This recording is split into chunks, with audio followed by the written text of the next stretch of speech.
নমস্কার বন্ধুরা, কেমন আছেন আপনারা? আপনারা কি কখনো ছুরি বটির সাহায্য ছাড়াই লাউ কুচি করে দেখেছেন?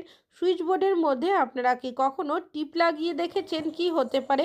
শশা আমাদের অনেকেরই বাড়িতে নিয়ে আসা হয়ে থাকে। অনেক সময় স্ল্যাট হিসাবে ব্যবহার করি, তবে অনেকেই দেখবেন স্ল্যাট কাটার ব্যবহার করে থাকি। হাতের কাছে স্ল্যাট কাটার না থাকলে কিভাবে সুন্দরভাবে স্ল্যাট কাটবেন তারই একটা টিপস শেয়ার করব। তাছাড়াও আপনাদের কাছে শেয়ার করব আরও বেশ কিছু ছোট ছোট ইউজফুল কিচেন টিপস।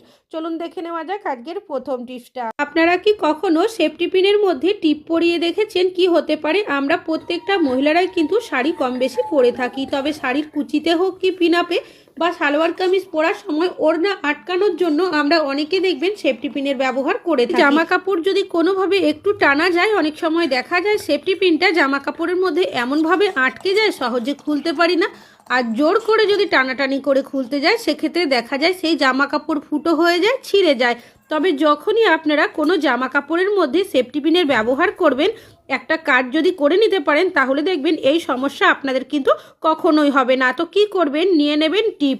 আমরা প্রত্যেকটা মহিলারাই কিন্তু কম বেশি টিপ পরে থাকি। তো আপনারা কি করবেন? টিপটাকে প্রথমে সেফটি পিনের মধ্যে এইভাবে পরিয়ে দেবেন। তারপর যদি আপনারা কোনো জামা কাপড়ের মধ্যে সেফটি পিনটা ব্যবহার করেন, দেখবেন টিপ পোড়ানোর কারণে কি হবে, সেফটি পিনটা জামা কাপড়ের ভেতরে কোনোভাবেই ঢুকবে না, যার কারণে আপনাদের সেই জামা কাপড় ছিঁড়বে না। তো দেখতেই পাচ্ছেন, আমি দেখিয়ে দিলাম টেনেও। আশা করছি আপনাদের টিপসটা কাজে আসবে। ভালো লাগলে অবশ্যই একটা লাইক করুন। আমরা প্রত্যেকেই কিন্তু কোনো না কোনো কিছু রান্নাবান্না কম বেশি করে থাকি, তাড়াহুড়োতে হোক কি ভুলবশত। অনেক সময় দেখা যায় সেই রান্না করা খাবারে ঝাল যদি একটু বেশি হয়ে যায়, সেক্ষেত্রে যাদের বাড়িতে ছোট বাচ্চারা থাকে তারা কিন্তু সেই ঝাল খাবার খেতে পারে না। এই ধরনের সমস্যা হলে আপনারা একটা টিপস ফলো করতে পারেন। এখানে আমি নিয়েছি লেবু, সামান্য পরিমাণে লেবুর রস দিয়েছি। আপনারা এখানে লেবুর রসের পরিবর্তে টমেটো কুচিরও ব্যবহার করতে পারেন। সামান্য পরিমাণে চিনি দিয়েছি, তারপর খুব ভালো করে দুটো উপকরণকে মিশিয়ে নেব। এইভাবে করে আপনারা 1 থেকে 2 মিনিট ফুটিয়ে নেবেন। এখানে লেবুর রস আর চিনি দেওয়ার কারণে যে অতিরিক্ত ঝাল ভাবটা থাকে সেটা ব্যালেন্স হয়ে যাবে। তাছাড়াও রান্নার স্বাদও কিন্তু অনেক গুণে বেড়ে যাবে লেবুর রস দেওয়ার কারণে। আশা করছি টিপসটা কাজে আসবে। ভালো লাগলে লাইক করবেন। এখন চলে যাচ্ছি পরবর্তী টিপসে। সেলাই করার জন্য আমরা প্রত্যেকেই বাড়িতে কিন্তু কোনো না কোনো সূচ রেখে থাকি, তবে যখন আমরা সেলাই করে নিই তারপর দেখবেন সূচগুলো অনেক সময় যেখান সেখান রেখে দিই। পরবর্তী সময় যখনই আমাদের সূচের প্রয়োজন হয় খুঁজে পাই না। তাছাড়াও যদি মেঝেতে পড়ে থাকে, আমাদের হাতে পায়ে লেগে যাওয়ারও সম্ভাবনা থাকে। তো আপনারা একটা খালি পেন নিয়ে নেবেন, পেনের মধ্যে সূচগুলোকে এইভাবে ঢুকিয়ে রাখবেন। অনেক সময় দেখবেন যে পেনগুলো ব্যবহার করি না, বাড়িতে তো এরকমই পড়ে থাকে, সেই পেনই নেওয়ার চেষ্টা করবেন। এবার পেনের মুখটাকে লাগিয়ে আপনারা এইভাবে যদি রেখে দিতে পারেন, কোনো জায়গায় পড়বেও না, যখন প্রয়োজন হবে এখান থেকে বের করে নিতে পারবেন। আশা করছি টিপসটা কাজে আসবে। ভালো লাগলে লাইক করবেন। এখন চলে যাচ্ছি পরবর্তী টিপসে। আমি এখানে একটা টিফিন বক্স নিয়েছি, সামান্য সর্ষের তেল দিয়ে ভালো করে মাখিয়ে নিয়েছি। কি কাজে ব্যবহার করবেন? আমরা যখন কোনো কিছু জিনিসপত্র ডিপ ফ্রিজের মধ্যে স্টোর করে রাখি, অনেক সময় দেখা যায় ডিপ ফ্রিজের মধ্যে অনেকেরই অতিরিক্ত বরফ জমে যায়, যার কারণে যে বক্স বা কন্টেনার আমরা ফ্রিজে রাখি সহজে পরবর্তী সময় বের করতে পারি না, অতিরিক্ত বরফ জমার কারণে। এইভাবে তেল আপনারা বক্সের মধ্যে লাগিয়ে যদি রাখেন, দেখবেন অতিরিক্ত বরফ জমবে না তেলের আস্তরণের কারণে। আশা করছি টিপসটা কাজে আসবে। এখন চলে যাচ্ছি পরবর্তী টিপসে। এখানে নিয়েছি একটা শার্ট। আমাদের অনেকেরই বাড়িতে এমন কেউ না কেউ থাকে যারা দেখবেন এই ধরনের শার্ট বা টি শার্টের ব্যবহার করে থাকে, তবে কিছুদিন ব্যবহার করতে না করতেই দেখা যায় বিশেষ করে যে রেডিমেড শার্টগুলো কিনে নিয়ে আসা হয় তার বোতামগুলো খুলে যায়। যে সুতোটা দিয়ে বোতামগুলো লাগানো থাকে সেটা অনেক সময় লুজ হয়ে যায় বা হয়তো ছিঁড়েও যায়। তো একটা টিপস আপনারা ফলো করতে পারেন, যখনই আপনাদের এই ধরনের নতুন কোনো শার্ট বা টি শার্ট নিয়ে আসা হবে, নিয়ে নেবেন নেল পলিশ। শার্টের যে বোতামের উল্টো সাইডটা রয়েছে তার মধ্যে এইভাবে যদি নেল পলিশ লাগিয়ে দেন, তাহলে দেখবেন সুতোর জায়গাটা অনেকটাই মজবুত হয়ে যাবে, যার কারণে সহজে কিন্তু এই সুতোটা ছিঁড়বেও না আর খুলেও যাবে না। শুকিয়ে যাওয়ার পর আপনারা আবারও কিন্তু এই বোতামগুলো লাগিয়ে নিতে পারেন। আর যেহেতু বোতামের ভেতরের সাইডে আমরা নেল পলিশটা লাগাচ্ছি উল্টো সাইড করে, তাই অন্য কালারের হলেও কোনো রকমের সমস্যা হবে না। আশা করছি টিপসটা কাজে আসবে। ভালো লাগলে লাইক করবেন। এখন চলে যাচ্ছি পরবর্তী টিপসে। আমাদের প্রত্যেকেরই বাড়িতে কিন্তু কোনো না কোনো মশলাপাতি নিয়ে আসা হয়ে থাকে, সেটা জিরে, ধনে বা অন্যান্য মশলা। অনেক সময় দেখা যায় মশলা যদি ব্যবহার করা না হয় কোনো কারণবশত বেশি দিন বাড়িতে থাকলেই পোকা ধরে যায়। তো সামান্য পরিমাণের হলুদ গুঁড়ো দিয়ে দেবেন, যে হলুদ রান্নাতে ব্যবহার করেন। খুব ভালো করে মশলার মধ্যে এইভাবে মিশিয়ে দেবেন। হলুদের মধ্যে যেহেতু একটা স্ট্রং গন্ধ থাকে, তাই কিন্তু কোনোভাবেই মশলার মধ্যে পোকা ধরবে না, যতদিনই মশলা আপনাদের বাড়িতে থাকুক না কেন। আশা করছি টিপসটা কাজে আসবে। ভালো লাগলে লাইক করবেন। এখন চলে যাচ্ছি পরবর্তী টিপসে। আমরা অনেকেই বাড়িতে এই ধরনের কোনো না কোনো এলইডি লাইটের ব্যবহার করে থাকি, তবে লাইটটা যখন জ্বালতে যায় অনেক সময় এইভাবে বারবার অন অফ হতে থাকে, যার কারণে আমরা ভাবি হয়তো এই লাইটটা ফিউজ হয়ে গেছে, তখন লাইটটাকে বাতিল করে দিই, অন্য লাইট কিনে নিয়ে আসি। তো আপনারা একটা টিপস ফলো করতে পারেন। তো লাইটটা বাতিল করার আগে কি করবেন, দেখে নেবেন লাইটের উল্টো সাইডটা ঠিক রয়েছে কি ঠিক নেই। অনেক সময় দেখা যায় এর মধ্যে আয়রন জমে যায়, যার কারণে লাইটটা কিন্তু বারবার অন অফ হতে থাকে।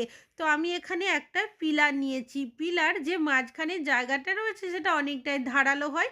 এইভাবে আপনারা আলতো হাতে ঘষে দেবেন, দেখবেন যদি কোনো আয়রন জমে থাকে সেটা কিন্তু উঠে পরিষ্কার হয়ে যাবে। তো দেখতেই পাচ্ছেন যে আয়রনটা ছিল সেটা কিন্তু পরিষ্কার হয়ে গেছে।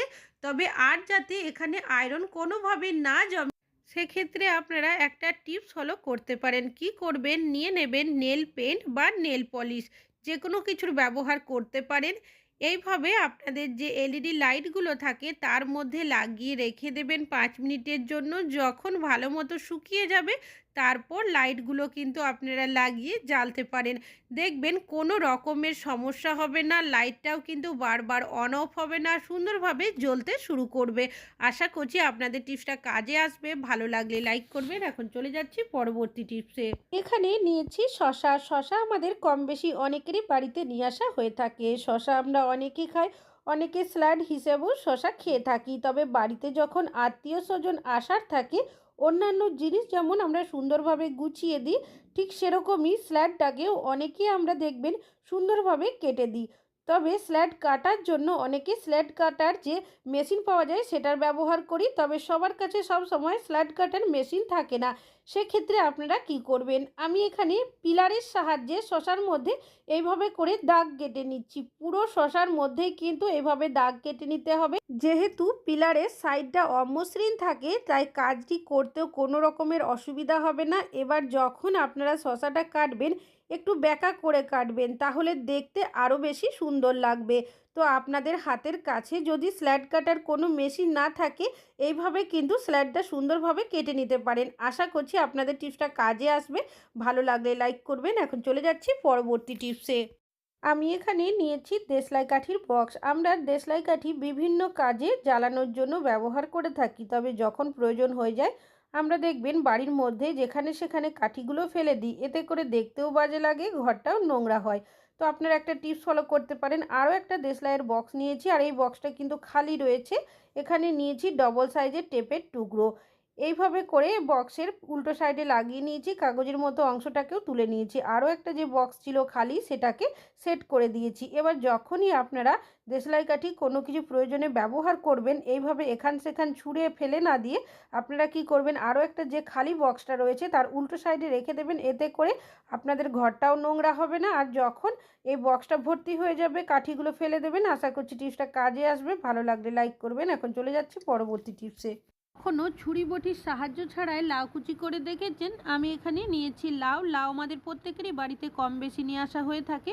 লাউয়ের বিভিন্ন ধরনের রেসিপি আমরা বানিয়ে থাকি, তবে লাউটা যখন আমরা মিহি কুচি করতে যাই, বিশেষ করে নতুন রাঁধুনি হয়ে থাকলে দেখবেন অনেক সময় হাত কেটে ফেলে। তাছাড়াও লাউটা কুচি করতেও অনেকক্ষণই সময় লাগে। তবে আপনারা যখনই লাউ কুচি করবেন, কিভাবে ছুরি বটির সাহায্য ছাড়াই লাউটা কুচি করবেন, এমনকি আপনাদের হাত কেটে যাওয়ারও কিন্তু সম্ভাবনা থাকবে না। তো প্রথমে লাউটাকে দুটো ভাগ করে নিয়েছি, লাউয়ের খোসাটাকে আমি ছাড়িয়ে নিয়েছি। এবার লাউটাকে আরও দুটো টুকরো এভাবে করে কেটে নিতে হবে। নিয়ে নেবেন একটা পাত্র, আর নিয়ে নেবেন বড় সাইজের যে গ্রেটারগুলো থাকে সেগুলো। এটার সাহায্যে আপনারা যদি এইভাবে লাউটাকে ঘষতে থাকেন, তাহলে দেখবেন লাউটা কিন্তু সুন্দরভাবে মিহিকুচি হয়ে যাবে। আর এইভাবে যদি কাজটি করেন আপনাদের হাত কেটে যাওয়ারও সম্ভাবনা থাকবে না। তাছাড়াও খুব কম সময়ে আপনারা অনেকটা পরিমাণে লাউ কুচি করে নিতে পারবেন। আশা করছি আপনাদের টিপসটা কাজে আসবে।